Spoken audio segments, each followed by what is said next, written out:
All right, well, I'd like to welcome everybody to another Budo brunch with Thomas and David. And today Hey. say hi, David. Hi there. Hi, everyone.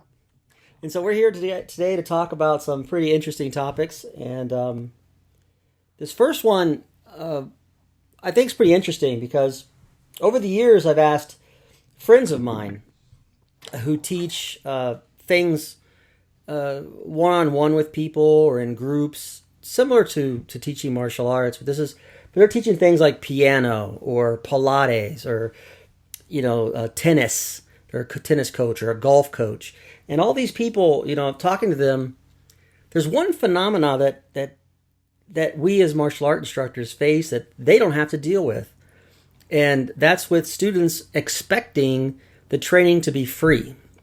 When I brought that up to my friends, they're like, "What? Nobody's ever asked me to teach them for free. It's just not Right. expected. It doesn't make any sense. I'd like you to take time out of your day and share the information that you paid a lot of money for and put all the time into learning and have mastered, and I would like you to give me all that for free." Right. It doesn't happen in anything else except for martial arts. So where does this come from? And my best guess, David, is that it comes from the 1984 movie, or 85, whenever it was made. I think it was 84. The Karate Kid. So you know Right. you've seen that, right? Oh yeah. Yeah. That's one of the all-time classics. When I was growing up, I grew up in the '80s, and so I was a kid when that movie came out, and that movie and Bruce Lee movies.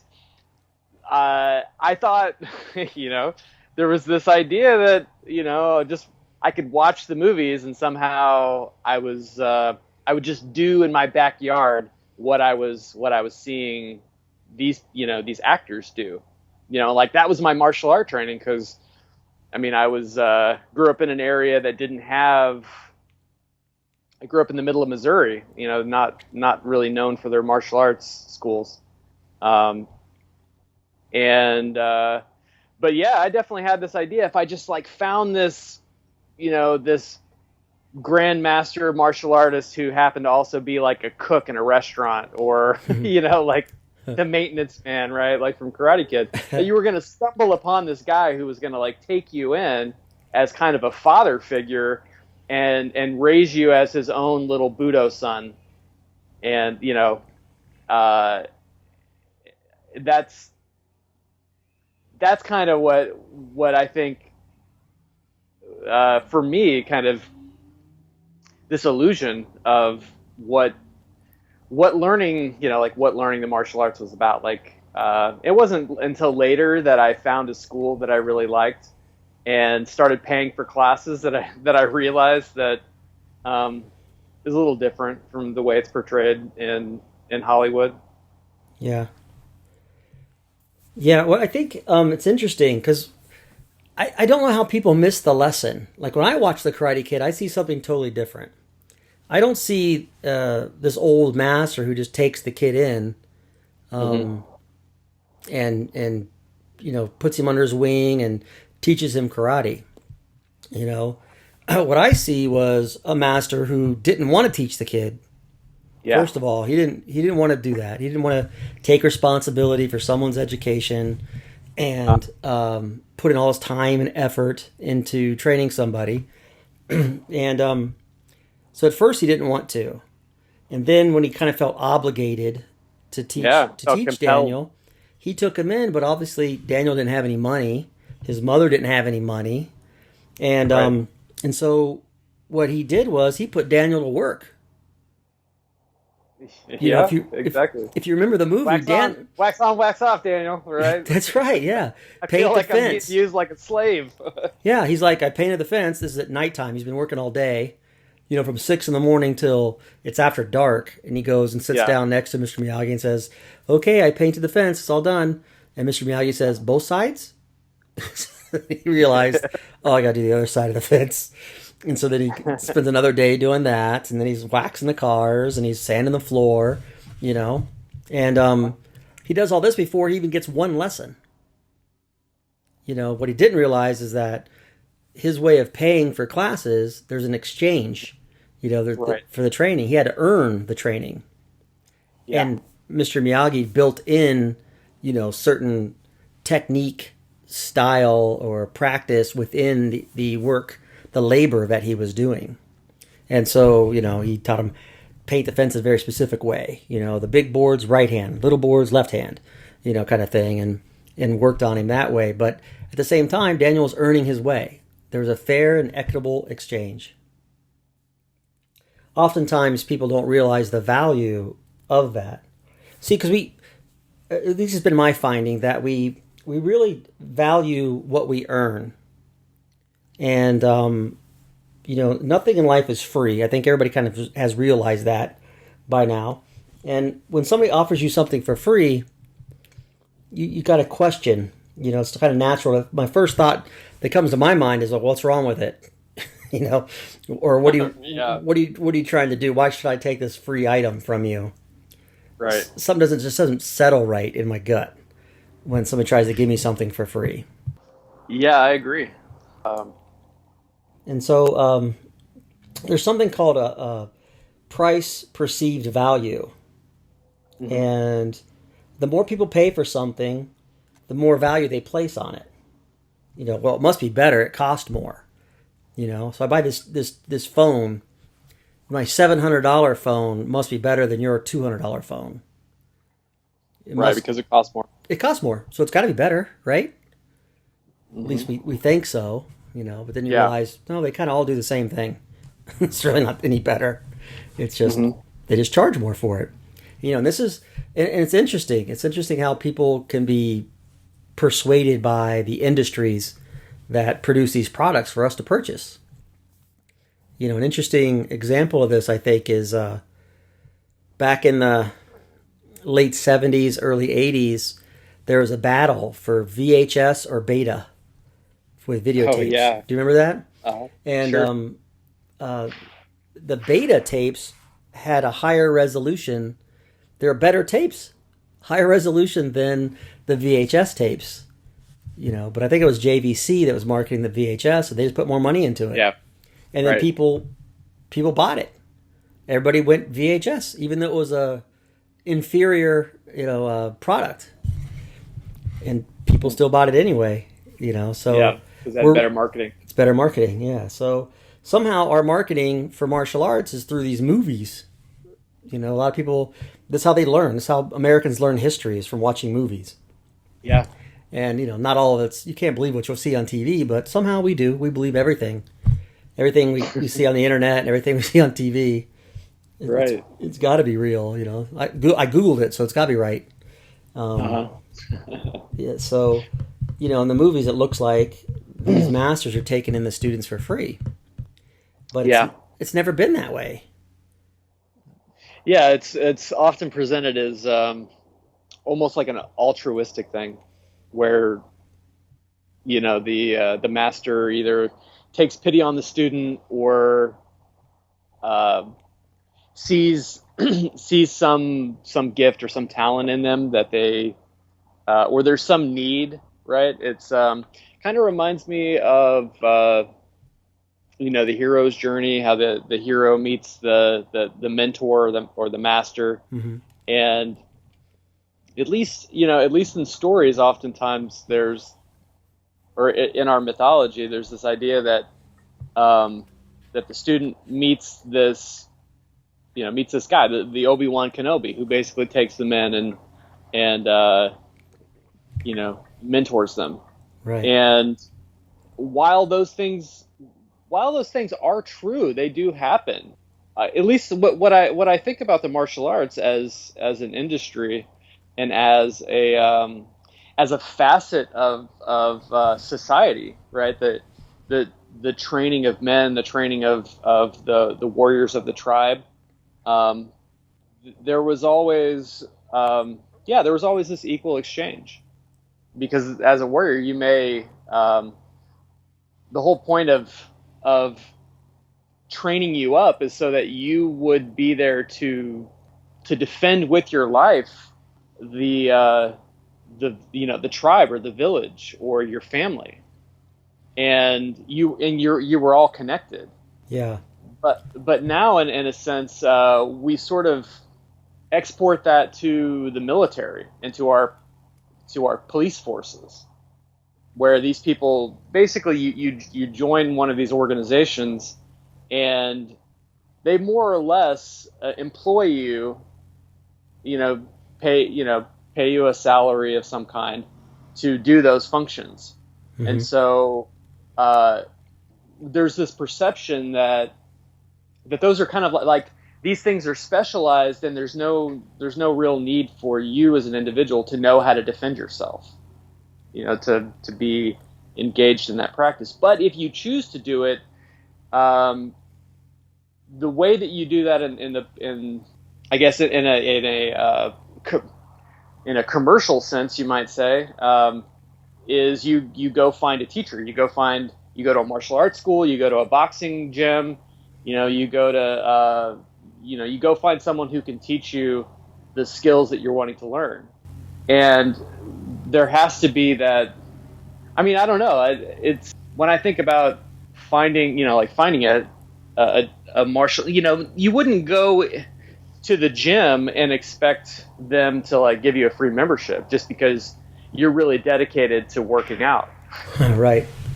It's like exactly. That would make no sense. No, well, then the gym couldn't afford to be there. Right. There would be no gym. So, and I think there's another side of this whole thing that is interesting. In Japanese culture, there's something called giri. And giri is this, a good translation of it would be obligation. And so when somebody does something for you, let's look at something really, maybe a simple example. If, we work together and we're going to go out to lunch and I forgot my wallet. I left it at work. And so you paid for my $10 lunch.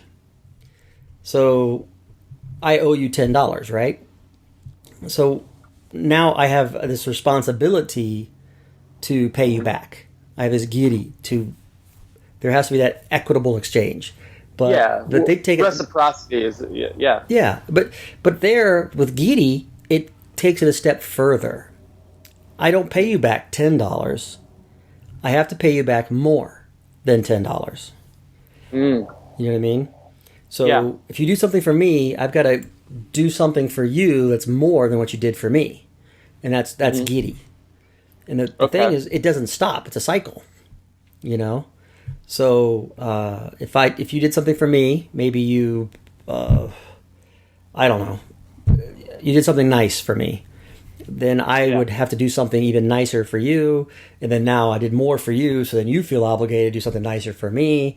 You know what I mean? It just goes back and forth. And this helps the culture stay united that way. People aren't fighting over trivial things, because they're always taking care of each other. And well, do you think it also goes the other direction, where it may cause people not to, I don't know, they might create a barrier because they don't want to be put under obligation to someone else? That's very interesting. I don't know. I do know in Japanese culture they don't say you're welcome. If you say thank you, they don't say you're welcome. Yeah. They say don't mention it. So, right.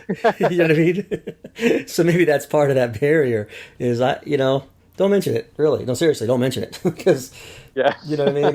We're all good. Making me uncomfortable. Right. Yeah, we're all good, man. I don't owe you anything. You don't owe me anything. We're all good.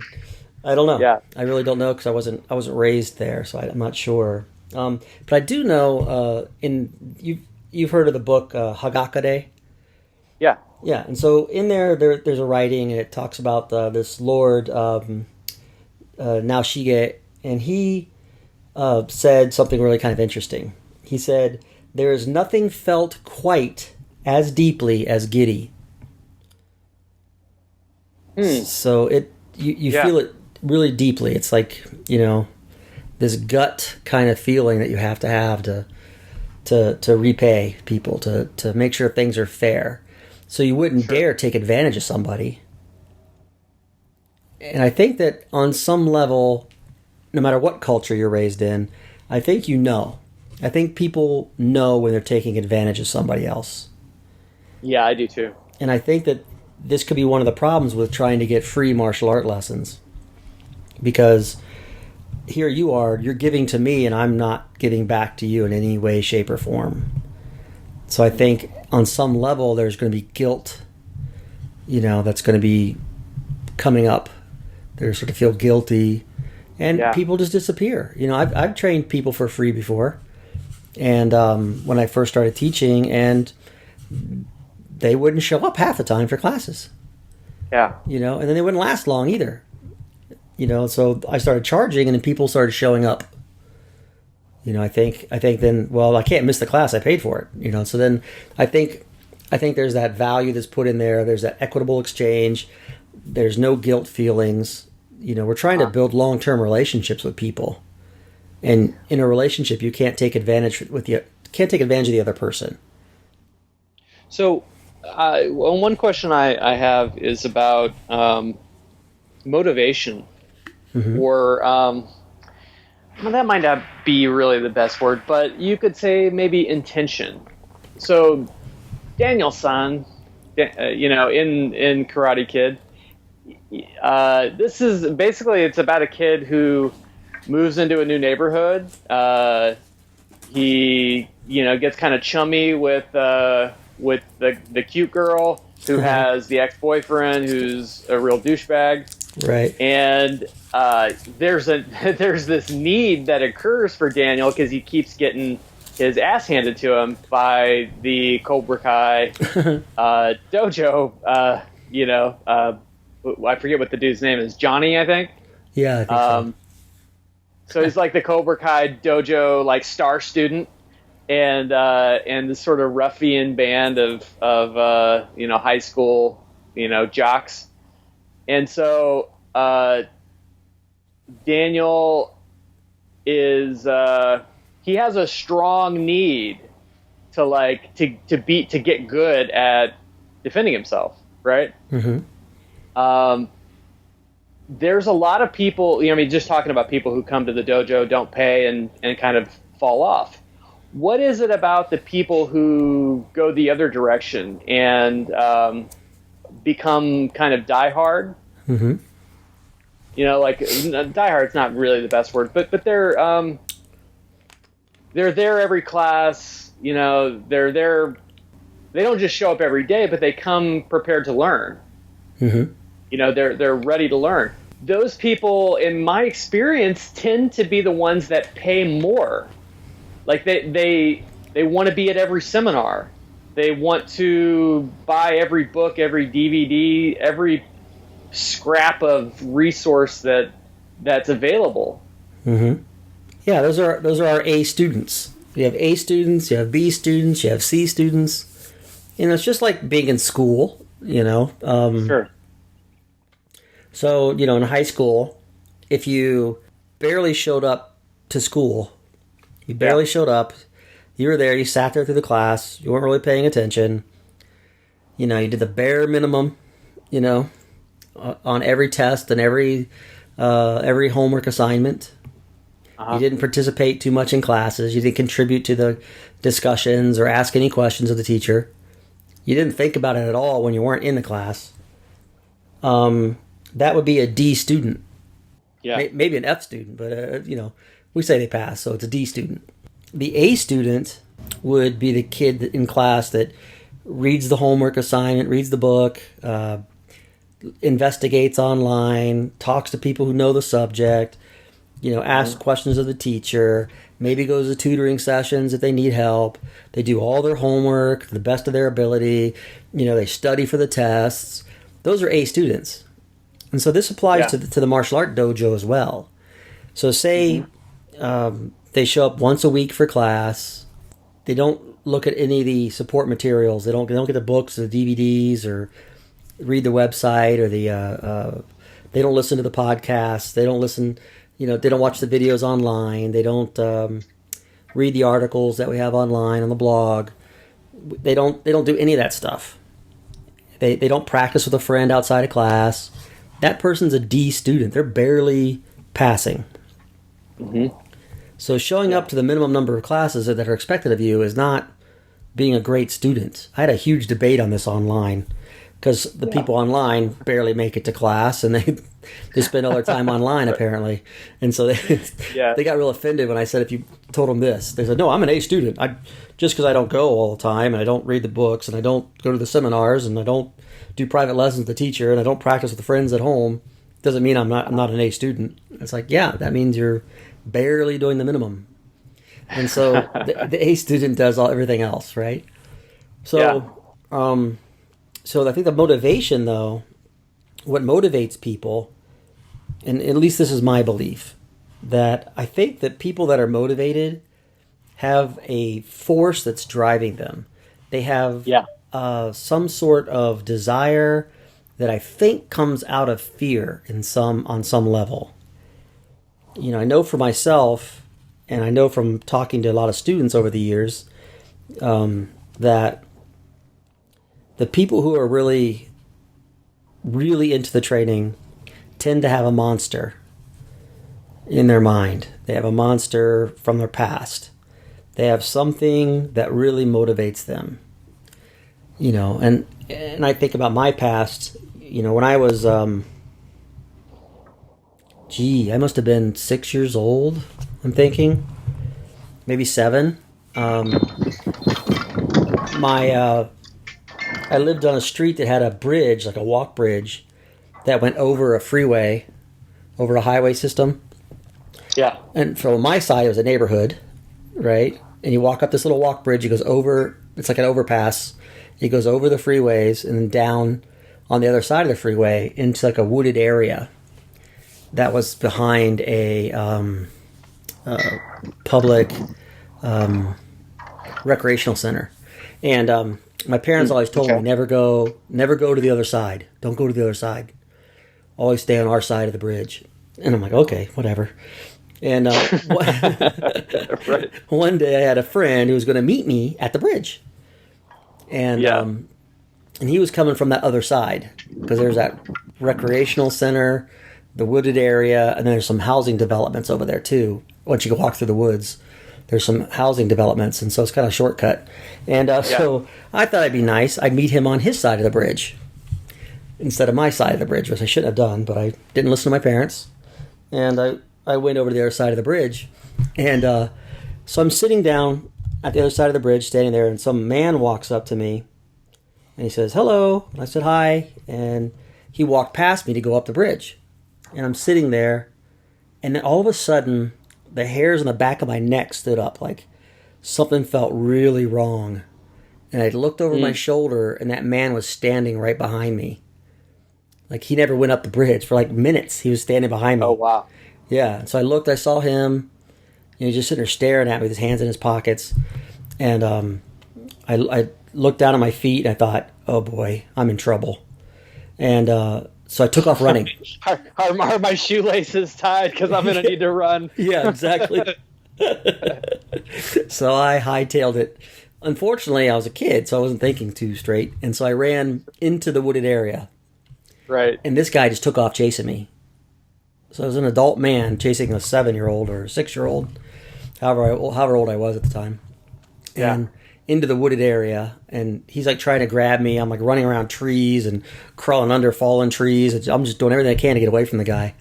And anyway, eventually I got away from him. And, the police were called. They had a sketch artist come in, and people were looking for this guy.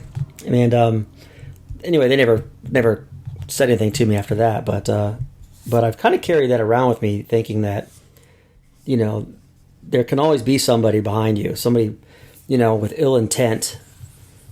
And I never want to be caught by surprise again. I never want to be weak. I don't want to be in a position where I can't get out of. And I think that's one of the things that drove me to keep training. This little monster I have in the back of my mind. And I'm sure that everybody has stories. Some people probably have stories a lot more graphic than mine, but I think that these are the kind of things that motivate people to keep training, and the people who do it just because they want something interesting to talk about with their friends. Like I had one student. I said, "Well, why do you train?" He said, "Well, I don't like to golf." So for him, right. For him, it was just something to do that he could talk to his friends about. At a tea party that besides golf, and so needless to say, he was more of a D student than an A student. So does it seems to be that the value comes from some kind of it comes from within the student. It's like you have this need because you feel afraid, or you have some. I like the way you put that people have some kind of monster that maybe torments or terrorizes them, or that maybe doesn't present itself in that way, but people feel compelled to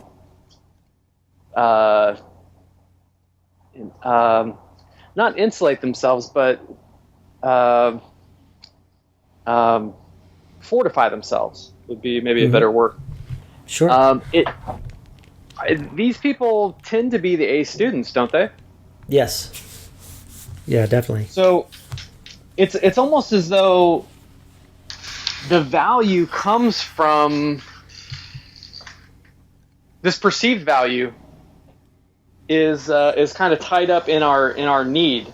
Like the more the student feels the need, the more willing they are to be an A student. It's like it's reciprocal in a sense. It's like when because a D student probably just doesn't.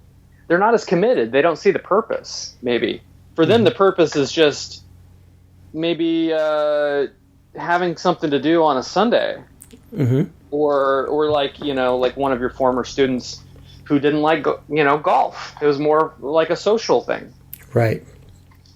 And I think maybe a lot of we've talked about this in the past, but how a lot of parents will enroll their kids in martial arts classes,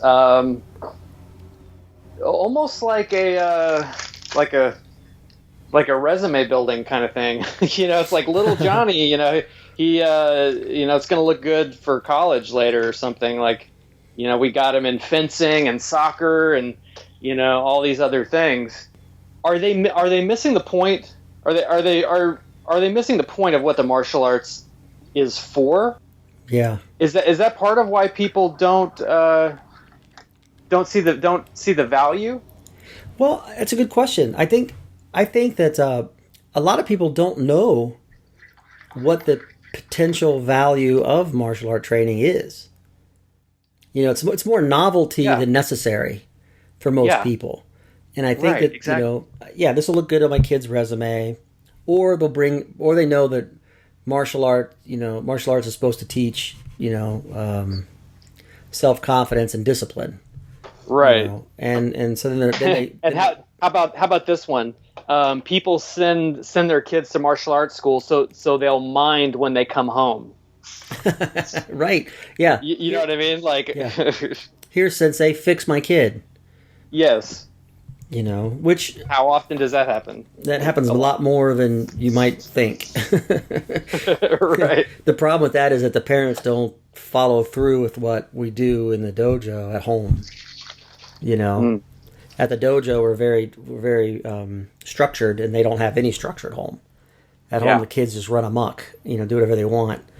And at the dojo, they cannot, and the kids conform to our, I don't say way of life, but our teachings. They conform to the way we do things, our methods. Then when they're in the dojo, then at home they know that there's no structure or discipline. And maybe we should talk about discipline sometime. I think that'd be a good topic to bring up. I agree. I was really just thinking about what you're saying and how true that is, and how you can see it too with like different parents. You know, like the kids will, you know, not mind for mom, but then when dad gets home, it's like they turn into different people. You know, like, Yeah. or vice versa, right? It's and I think it has something to do with, or this idea of like discipline and structure. That's I think you're right. I think that would be a great next topic, like a great thing to get into, to sort of dig into. Well, that's all the time we have for today's Buddha